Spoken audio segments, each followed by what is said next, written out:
নিরামিষের দিন গরম ভাতের সাথে যদি থাকে এই রেসিপিটি, তাহলে আর কিচ্ছুই লাগে না। এটা হচ্ছে পটল ভাপা।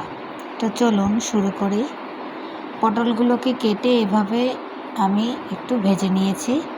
এরপরে আমি প্যানে তেল দিয়ে তাতে শুকনো লঙ্কা আর তেজপাতা দিয়ে দিয়েছি কিছুটা গোটা আস্ত জিরে।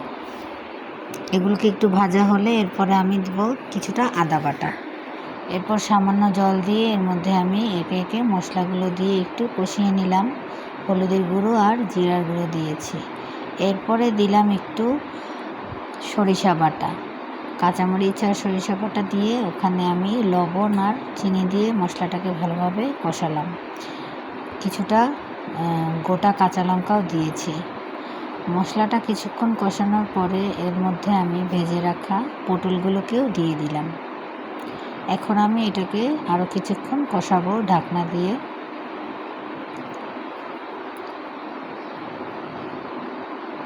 একটু মাখো মাখো হয়ে গেলে আমি এখন এর মধ্যে জল দিয়ে দিয়েছি। ভালোভাবে কষানো হয়ে গেছে আমার। এখন এটা জল দিয়ে আমি ঢাকনা দিয়ে রেখে দিয়েছিলাম হাই হিটে। জলটা ভালোভাবে টেনে এটা এরকম মাখো মাখো হয়ে গেছে। এখন আমি এতে গরম মশলা দিয়ে নামিয়ে নেব। এই তো তৈরি হয়ে গেছে আমার পটল ভাপা।